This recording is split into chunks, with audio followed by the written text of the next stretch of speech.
روزوں کی یہ عدت، یہ گنتی پوری کرو، وَلِتُكَبِّرُوا اللَّهَ عَلَى مَا هَدَاكُمْ، اور تم اللہ کی بڑائی بیان کرو جس طرح اس نے تمہیں ہدایت دی ہے، وَلَعَلَّكُمْ تَشْكُرُونَ، اور شاید کہ تم اور تاکہ تم اس کا شکریہ ادا کرو۔ معزز سامعین،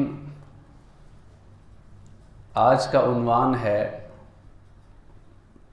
کہ عید کس طرح گزاریں۔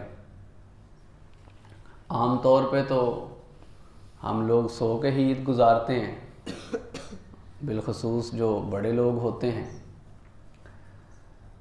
تو ایک تو اس کا حصہ اس سوال کا یہ ہے کہ اس میں اسلامی احکام کیا ہیں، چند ایک میں وہ ذکر کر دوں گا، اور دوسرا حصہ اس کا ہمارا تہذیبی روایت سے متعلق ہوتا ہے۔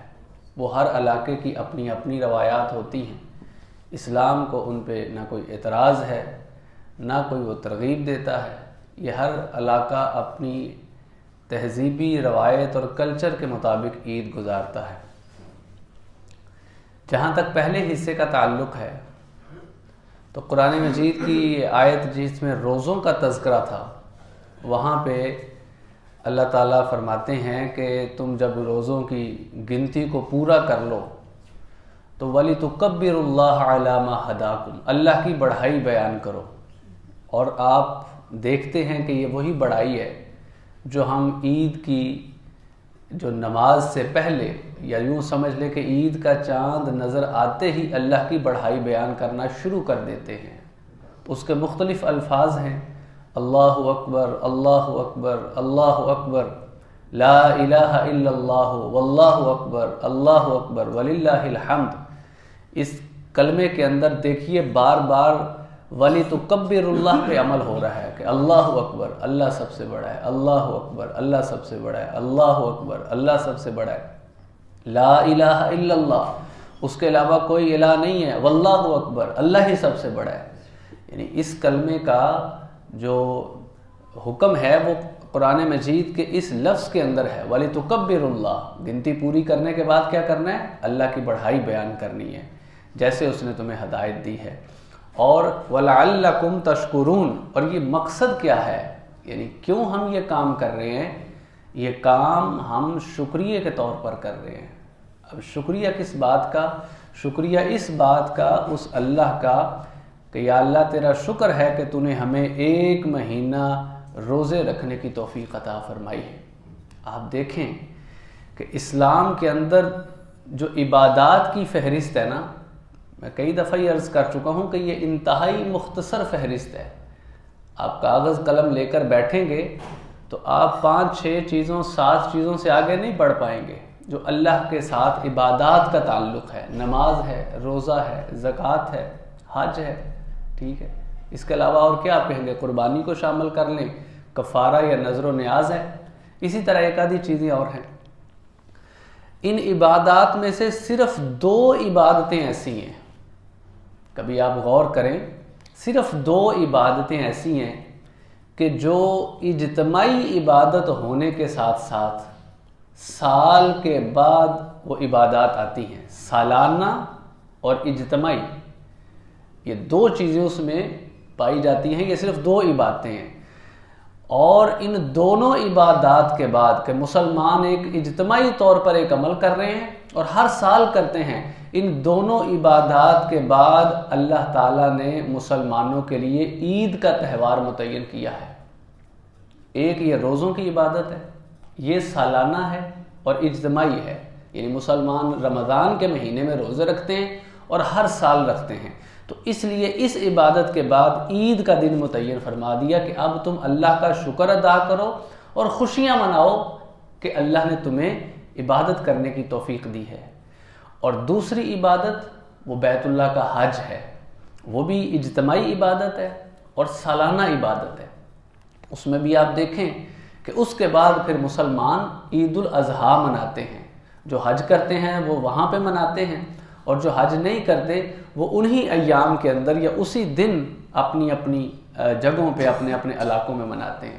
تو یہ عید کا جو تہوار ہے، یہ خوشی کا، دیکھیں اللہ تعالیٰ ایک مسلمان کو یہ ترغیب اور تعلیم دینا چاہتے ہیں کہ ایک مسلمان تمہاری خوشی بھی ہونی چاہیے تو اس بات پہ ہونی چاہیے کہ تم اللہ کی عبادت کر رہے ہو، یعنی اللہ کی عبادت کے بعد خوشی۔ اور پھر خوشی میں یہ کوئی پابندی نہیں ہے کہ وہ خوشی جو ہے وہ بالکل ایک ساتھ، خوشی کے کچھ اپنے اپنے طریقے ہوتے ہیں۔ پہلے تو یہ حدیث جو آپ نے رمضان کے شروع میں ہی سنی ہوگی، میں آخر پہ پھر ایک دفعہ سنا دیتا ہوں، خوشی سے متعلق، جو صحیح مسلم کی کتاب الصیام ہے، حدیث نمبر 1151 ہے۔ نبی صلی اللہ علیہ وسلم نے فرمایا کہ للصائم فرحتان، روزے دار کے لیے اللہ نے 2 خوشیاں رکھی ہیں۔ کون کون سی خوشی؟ کہ فرمایا کہ اذا افطر فریحا، ایک خوشی روزے دار کو اس وقت حاصل ہوتی ہے جب وہ اپنے روزے مکمل کر لیتا ہے یا افطار کر لیتا ہے۔ یہ روزے افطار کل ہو جائیں گے، یعنی آج بھی ہو سکتے ہیں، آج نہیں تو کل یہ روزے افطار، یعنی افطار کا مطلب ہے ترک کر دینا، چھوڑ دینا۔ یہ کل مسلمان روزے چھوڑ دیں گے 1 مہینے کی عبادت کے بعد۔ تو اسی لیے عید کو عید الفطر کہتے ہیں، روزہ چھوڑنے کی عید، یعنی روزہ افطار کرنے کی عید۔ فطر افطار ہم عام لفظ بولتے ہیں۔ تو ایک خوشی تو اس دن ہے جب ہم روزے مکمل کر لیں گے، روزے ہمارے پورے ہو جائیں گے۔ اور جو دوسری بات فرمائی کہ فرمایا کہ وَفَرْحَةٌ إِذَا لَقِيَ رَبَّهُ، اس روزے دار کو دوسری خوشی اس وقت حاصل ہوگی جب یہ قیامت والے دن اپنے اللہ سے ملاقات کرے گا۔ پھر وہ خوشی اصل خوشی ہوگی کہ جب اللہ تعالیٰ فرمائیں گے کہ روزہ تو نے میرے لیے رکھا تھا اور اس کی جزا بھی میں خود تمہیں عطا فرماؤں گا۔ یہ دوسری خوشی ہوگی۔ اللہ تعالیٰ ایک خوشی تو کل نہیں تو پرسوں، وہ تو انشاءاللہ ہم اللہ کی توفیق سے منائیں گے، لیکن یہ دعا کرنی چاہیے کہ اللہ تعالیٰ ہمیں اس کی دوسری اور حقیقی خوشی بھی نصیب فرمائے، آمین۔ جو ہمارا اصل مقصد ہے، دنیا میں بھی خوشی ہونی چاہیے، منانی چاہیے۔ اب اس کا دوسرا پہلو آ جائیں، جو عید کی جو تہوار ہے، جو عید کی جو خوشی کا دن ہے، اس میں نبی علیہ الصلوۃ والسلام کے زمانے میں بھی لوگ خوشی مناتے تھے۔ اس کے بعد سے لے کر آج تک عید کے دن کو خوشی کا دن ہی کہا جاتا ہے، خوشی کا تہوار ہے۔ چھوٹی عید ہو یا بڑی عید، یہ چھوٹی بڑی ہم نے نام رکھے، کوئی حدیث میں ایسا نام نہیں ہے۔ حدیث میں عید الفطر اور عید الاضحیٰ، یہ 2 نام ذکر کیے گئے ہیں۔ آپ علیہ الصلوۃ والسلام کے زمانے میں خوشی میں یہ بات یاد رکھیں کہ خوشی منانا کوئی بری چیز نہیں ہے۔ ہمارے عام طور پہ خوشی کے لمحوں کو بھی بعض لوگ وہاں پہ مذہب کا رنگ شامل کر کے وہ بالکل جو ہے نا خراب بعض اوقات کر دینے کی کوشش کرتے ہیں۔ ایسی کوئی بات نہیں ہے۔ خوشی میں صرف ایک چیز کا خیال رکھنا چاہیے، آپ خوشی منائیں، آپ کو اللہ نے کوئی بھی خوشی عطا فرمائی ہے، کوئی بچے کی صورت میں، کوئی شادی کی صورت میں، کوئی جو ہے عید کی صورت میں، کوئی اور تقریبات کئی ہماری علاقائی اور تہذیبی ہوتی ہیں، اس میں کوئی حرج نہیں ہے۔ اس میں صرف ایک ہی چیز کا خیال رکھنا چاہیے کہ کوئی بھی خوشی مناتے ہوئے انسان اس دائرے سے باہر نہ نکل جائے جو دائرہ اللہ اور اس کے رسول نے اس کے لیے متعین فرمایا ہے۔ مطلب اس میں کوئی بے حیائی کے کام نہ کرنے شروع کر دے، اس میں شریعت کی حدوں کو پار کرنا شروع نہ کر دے۔ باقی خوشی منائیں، خوشی منانی چاہیے۔ تو عید کا دن تھا، نبی علیہ الصلوۃ والسلام کے گھر میں جو ہے یہ ایک واقعہ پیش آیا۔ یہ واقعہ صحیح البخاری کے اندر بھی ہے، یہ امام مسلم اسے صحیح مسلم کے اندر بھی لے کر آئے ہیں۔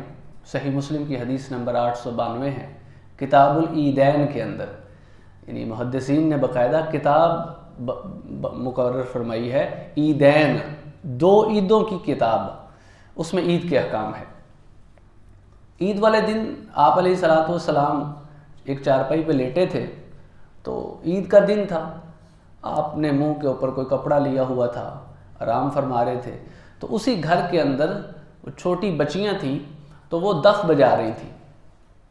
دف اس زمانے کا ایک سمجھ لے کہ ایک آلہ تھا جس کے اوپر وہ اپنی زبان میں سمجھانے کے لیے، میں اگر آپ کو کہہ دوں تو وہ میوزک کہہ لیں، موسیقی کہہ لیں، اس زمانے کے اعتبار سے، یا آج بھی اس سے کئی متبادل چیزیں بعض اوقات گھروں کے اندر یا کئی موقعوں پر وہ کوئی پرات بجاتا ہے، کوئی جو ہے نا گھڑا بجاتا ہے، یا اس طرح کوئی ویسے ہی کسی جو ہے نا چیز کے اوپر اس طرح وہ بجانا شروع کر دیتے ہیں لوگ۔ وہ بچیاں دف بجا رہی تھیں، اور حدیث میں آتا ہے کہ وہ کوئی پروفیشنل نہیں تھی، یعنی کوئی مغنیاں نہیں تھی، کوئی گانا گانے والیاں نہیں تھیں، عام گھروں کی بچیاں جس طرح بعض اوقات خوشی کے موقعوں پر ایک گھر کے اندر رہتے ہوئے، ایک ماحول میں، سادے ماحول میں رہتے ہوئے یہ کام کرتی ہیں۔ تو حضرت عائشہ رضی اللہ تعالی عنہ کا مطلب گھر تھا، یعنی آپ صلی اللہ علیہ وسلم کی باری ان کے گھر تھی، اور حضرت ابو بکر صدیق رضی اللہ تعالیٰ عنہ تھوڑی دیر کے بعد تشریف لائے، اور انہوں نے آ کے دیکھا کہ یہ کیا ہو رہا ہے۔ یعنی ظاہر ہے ایک مذہبی ذہن کا بندہ بعض اوقات ان چیزوں کو بڑی جو ہے نا شدت کی نظر سے دیکھتا ہے، اور پھر رسول اللہ صلی اللہ علیہ وسلم کے سامنے میں یہاں پہ دوبارہ پھر عرض کرتا چلوں کہ اس کا یہ مطلب نہیں ہے، اس کی بات وہی جو میں نے پہلے عرض کر دی ہے وہ ذہن میں رکھنی ہے کہ دین کی جو بنیادی ہدایات ہیں، بے حیائی کا جہاں پہ معاملہ ہوگا وہاں پہ یہ چیزیں خود بخود حرام ہو جائیں گی۔ لیکن وہ بچیاں تھیں، گھر کی بچیاں تھیں، بیٹھی تھیں، خوشی کا موقع تھا، وہ دف بجا رہی تھیں۔ تو حضرت ابو بکر صدیق رضی اللہ تعالیٰ عنہ تشریف لائے، اور انہوں نے آ کے یہ بڑے سخت لفظ بولے، فرمایا کہ امزمار من الشیطان فی بیت رسول اللہ، کہ رسول اللہ صلی اللہ علیہ وسلم کے گھر میں یہ شیطانی آوازیں، یہ شیطانی باجے، 2 دفعہ انہوں نے یہ لفظ بولے۔ تو رسول اللہ صلی اللہ علیہ وسلم بھی تشریف فرما تھے، تو آپ نے فرمایا حضرت ابو بکر صدیق رضی اللہ تعالیٰ عنہ سے فرمایا کہ دعہما، ابو بکر انہیں چھوڑ دو، ان لکل قوم عیدا، کہ ہر قوم کی ایک عید ہوتی ہے، اور آج کا دن عیدنا، ہماری عید کا دن ہے، یعنی ہماری عید کا دن ہے، اس میں ایسی چیز میں کوئی حرج نہیں ہے۔ میں پھر عرض کر دوں، ایک دائرے میں رہ کر، ایک اعتدال میں رہ کر، گھر کے اندر کوئی بچیاں، کوئی بچے ایک لمٹ میں شرعی حدود کی پابندی کرتے ہوئے اگر اس طرح کے کوئی چھوٹے موٹے کام کر لیتے ہیں تو اس میں کوئی حرج کی بات نہیں ہے۔ رسول اللہ صلی اللہ علیہ وسلم نے حضرت ابو بکر صدیق رضی اللہ تعالیٰ عنہ کو روک دیا، اور ان بچیوں کو آپ نے اجازت دی۔ وہ تو کچھ ترانے گا رہی تھیں، جنگ بعاث کے، ایک جنگ ہوئی تھی عربوں میں، جنگ بعاث، یہ اس کے ترانے پڑھ رہی تھی۔ تو رسول اللہ صلی اللہ علیہ وسلم نے حضرت ابو بکر صدیق کو فرمایا کہ رہنے دو، کوئی بات نہیں، بچیاں ہیں، کھیل کود رہی ہیں، انہیں کھیلنے دو تم۔ تو اس سے یہ پتہ چلتا ہے کہ عید کے موقع پر اگر آپ کوئی مطلب بچوں کو خوشی کے لیے کوئی باہر لے جاتا ہے، کوئی جھولوں پہ لے جاتا ہے، کسی پارک میں لے جاتا ہے، وہ آپ پہ ڈیپینڈ کرتا ہے صورتحال، اگر آپ کوئی مناسب ہے، کوئی ماحول اس طرح کا ہے، یا بعض اوقات رش بہت زیادہ ہوتا ہے، لوگ پھر دوسرے دن چلے جاتے ہیں، کوئی تیسرے دن چلے جاتے ہیں، یا کوئی ایسی جگہوں پہ چلے جاتے ہیں جہاں پہ یہ چیزیں کم سے کم ہوتی ہیں، تو یہ چیزیں بہرحال انسان نے خود فیصلہ کرنا ہوتا ہے۔ لیکن اسلام ہماری کسی ایسی خوشی پہ پابندی نہیں لگاتا جس میں دین کے خلاف کوئی کام نہ ہو رہا ہو، ٹھیک ہے۔ یہ ایک بنیادی اصول اپنے ذہن میں رکھ کے اس کا اطلاق آپ کسی بھی صورت پہ کر سکتے ہیں۔ اسی طرح اسی صحیح مسلم کے اندر، اسی حدیث 892 کے اندر ایک دوسرا واقعہ بھی ہے کہ عید کا ہی دن تھا، اور رسول اللہ صلی اللہ علیہ وسلم کی بیوی سیدہ عائشہ رضی اللہ تعالی عنہا فرماتی ہیں کہ مدینے کی مسجد نبوی کے اندر وہ حبشی لوگ وہ کچھ کھیل کھیل رہے تھے، کچھ کرتب دکھا رہے تھے۔ جیسے آپ جانتے ہیں عید کے موقع پر بڑے بڑے کھیل تماشے کرنے والے بھی آتے ہیں، تو یہ کھیل تماشے یہ اپنی ذات کے اندر کوئی بری چیز نہیں ہے، یہ بات سمجھ لیں۔ اپنی ذات میں بار بار ایک لفظ استعمال کر رہا ہوں، اپنی ذات میں کوئی بری چیز نہیں ہے۔ کھیل کھیلنا انسانی فطرت کا حصہ ہے، تماشے کرنا، یہ تماشے کرنے والے آپ صلی اللہ علیہ وسلم کے زمانے میں بھی کرتے تھے، لوگ تماشا دیکھنے والے تماشے دیکھتے بھی تھے۔ فرق صرف وہاں پہ آتا ہے کہ جب یہ کھیل تماشے آپ کو اللہ کے دین سے غافل کر دیں، کہ سارا دن آپ بیٹھے کھیل تماشے ہی دیکھ رہے ہیں، اور وہ جو ہے نمازیں گزر رہی ہیں، ادھر سے اذان بھی ہو رہی ہے اور ہمارے کھیل ختم نہیں ہو رہے، یا اگر کھیل تماشے اس طرح کے ہوں کہ جو اپنے اندر کو بے حیائی والے اعمال رکھتے ہوں، تو ظاہر ہے بے حیائی تو قرآن مجید نے منع کی ہے کہ بے حیائی کی اجازت نہیں ہے۔ ویسے بڑے مباح کھیل ہر علاقے کے اندر، ہر ماحول کے اندر موجود ہوتے ہیں۔ تو وہ مسجد میں کھیل کھیل رہے تھے، وہ اس زمانے کا ایک کھیل نیزہ بازی تھا۔ آج بھی یہ سپورٹس کے اندر آپ جانتے ہیں شامل ہے، سپورٹس میں نیزہ بازی، نیزہ پھینکتے تھے، نیزے نشانے لگاتے تھے نیزوں کے۔ تو حبشی اس میں بڑے ماہر ہوا کرتے تھے، وہ لوگ پھر ان کا کرتب دیکھتے بھی تھے، ان کو داد بھی دیتے تھے، اپنے طور پر ان کو پھر انعام کرام بھی دیتے ہوں گے جس طرح آج کل ہوتا ہے۔ تو وہ حبشی کھیل کھیل رہے تھے۔ اب دیکھیں سیدہ عائشہ رضی اللہ تعالیٰ عنہ وہ فرماتی ہیں کہ میں بھی وہاں پہ گئی اور میں بھی دیکھنے لگ گئی۔ تو رسول اللہ صلی اللہ علیہ وسلم نے یہ نہیں فرمایا کہ تم کہاں پہ آ گئے چلو گھر، ٹھیک ہے. تو آپ علیہ الصلوۃ والسلام، بلکہ حدیث میں تو یہ واقعہ اگر علماء بیان کرتے ہیں بڑی تفصیل کے ساتھ کہ آپ کھڑے رہے اور سیدہ عائشہ رضی اللہ تعالیٰ عنہ نے پیچھے سے آ کر نبی علیہ الصلوۃ والسلام کے کندھے پر اپنا وہ منہ رکھ لیا، یعنی اپنی ٹھوڑی آپ صلی اللہ علیہ وسلم کے کندھے پر رکھ لی، اور وہ وہاں پہ رکھ کے اپنی ٹھوڑی تو وہ بھی یہ کھیل دیکھنے لگی. عید کا دن تھا، کھیل دیکھ رہی ہیں. تو سیدہ عائشہ فرماتی ہیں کہ میں، بلکہ ایک دوسری حدیث میں تو یہ وضاحت ہے کہ اس طرح انہوں نے اپنا یہ سر رکھا کہ نبی علیہ الصلوۃ والسلام کا رخسار اور آپ رضی اللہ تعالیٰ عنہ کا رخسار آپس میں ملے ہوئے تھے، میاں بیوی تھے، کھیل دیکھ رہے تھے. تو فرمایا کہ میں کافی دیر تک کھڑی رہی، لیکن رسول اللہ صلی اللہ علیہ وسلم نے مجھے منع نہیں کیا، میں خود ہی مطلب تھک کے، جیسے بندہ وہ تھک جاتا ہے، میں خود ہی تھک کے جو ہے وہ پھر واپس آ گئی. اور تم اندازہ کرو، یعنی سیدہ عائشہ فرماتی ہیں کہ تم اندازہ کرو کہ ایک نوجوان جو لڑکی ہے، خاتون ہے، وہ اس طرح کے کھیلوں میں بڑی دلچسپی بھی رکھتی ہو تو وہ کتنی دیر تک کھڑی رہی ہوگی. یعنی اتنی دیر تک میں کھڑی رہی، لیکن نبی صلی اللہ علیہ وسلم نے مجھے، انہوں نے نہیں فرمایا کہ بس کر دو اب جاؤ، بلکہ فرماتی ہیں کہ میں خود ہی پھر تھک کے واپس آ گئی. یعنی یہ میں نے اصل میں دو واقعات اس لیے بیان کیے ہیں کہ عید کے موقع پر کوئی خوشی کا تہوار ہو تو اس طرح کے کوئی کھیل ہیں، اس طرح کی کوئی رسمیں ہیں، اس طرح کے کوئی ہمارے تہذیبی تہوار ہیں، ان کے اندر کوئی حرج نہیں ہے. شرط وہی ایک ذہن میں رکھنی ہے جو قرآن نے بیان کی ہے کہ انما حرم ربی الفواحش، اللہ نے بے حیائی کو جو ہے وہ حرام کر دیا ہے، بے حیائی کا اس میں ارتکاب نہ ہو. باقی شریعت کے دائرے میں رہتے ہوئے کوئی بھی کھیل جو ہے وہ کھیلا جا سکتا ہے. آخر پہ میں یہ عرض کرتا ہوں عید کے حوالے سے چند احکام وہ یہ ہیں کہ عید کی نماز، عید والے دن روزہ نہیں ہوتا. اچھا یہ بھی کوئی بات نہیں ہے کہ عید والے دن شیطان کا روزہ ہوتا ہے. ہم وہ سنتے ہیں کہ وہ عید والے دن جی شیطان روزہ رکھتے ہیں. بھئی شیطان اس کو سمجھنے کے اپنے اپنے انداز ہیں. اس میں یہ تو کہا جا سکتا ہے کہ جو عید والے دن روزہ رکھتا ہے وہ شیطان ہے، یعنی چونکہ آپ نے منع فرمایا ہے، شیطان شرارتی شخص کو بھی کہا جا سکتا ہے. شیطان کوئی روزہ نہیں رکھتا، اور نہ عید الفطر کو روزہ ہوتا ہے، نہ عید الاضحیٰ کو روزہ ہوتا ہے. بعض لوگ کہتے ہیں جی بڑی عید کو روزہ ہوتا ہے جی، جب تک آ کے آپ جو ہے نا 9-10 بجے تک، یا عید کا گوشت، ایسی کوئی روزہ نہیں ہے، نہ عید الفطر کو ہے نہ عید الاضحیٰ کو ہے. ایک مستحب عمل ہے، اس کو شاید کچھ لوگ روزہ بنا لیتے ہوں، حالانکہ ایسی بات نہیں ہے. وہ مستحب عمل کیا ہے کہ عید کی نماز پڑھنے سے پہلے آپ کچھ کھجوریں، تاک کھجوریں کوشش کریں وہ کھا کر جائیں. اور عید الاضحیٰ میں بہتر یہ ہے کہ آپ آ کر کچھ کھائیں. بس یہ جو آ کر کچھ کھائے ہیں، شاید لوگ یہاں سے انہوں نے کہا جی کہ روزہ ہو گیا، حالانکہ وہ آ کر کچھ کھانا بہتر ہے. لیکن اگر کسی کو پیاس لگی ہے صبح کے وقت، یا کسی کو بھوک لگ گئی ہے، کسی نے کچھ کھا لیا ہے، تو کوئی حرج والی بات نہیں ہے. تو یہ عید الفطر اور عید الاضحیٰ کا تھوڑا سا فرق ہے. عید میں کچھ جو ہے وہ کھا کر جانا چاہیے عید الفطر میں، اور عید الاضحیٰ میں آ کر کھانا چاہیے. اس طرح عید والے دن غسل کرنا مستحب ہے، اچھے کپڑے پہنے، خوبصورت کپڑے ہوں، خوشبو لگائی ہو، پھر عید کی نماز پڑھنے جائیں. اور وہ نماز بھی دیکھیں شکرانے کی نماز ہے، اور اس نماز میں بھی اللہ کی تکبیرات کو اضافہ، یعنی ہم نماز میں 12 تکبیریں اضافی پڑھتے ہیں، اللہ کی بڑائی بیان کرتے ہیں. اللہ اکبر، یعنی اس میں نماز میں آپ دیکھتے ہیں نا کہ وہ امام صاحب اللہ اکبر وہ 7 دفعہ پہلی تکبیر میں، پہلی رکعت میں معذرت، اور 5 دفعہ اضافی دوسری رکعت میں. یہ 12 تکبیرات اضافی کہی جاتی ہیں. عید کی نماز میں بہتر یہ ہے کہ آپ علیہ السلام پیدل چل کے جایا کرتے تھے. اگر آپ کے قریب، مطلب آپ عام طور پہ جا سکتے ہیں، کوئی 10-15 منٹ کا راستہ ہے، تو بہتر یہ ہے کہ پیدل چل کر ہی جائیں. واپسی پہ بہتر عمل یہ ہے کہ راستہ تبدیل کر کے آئیں. اس کی حکمت یہ ہے زیادہ سے زیادہ لوگوں سے ملاقات ہو جاتی ہے، ٹھیک ہے.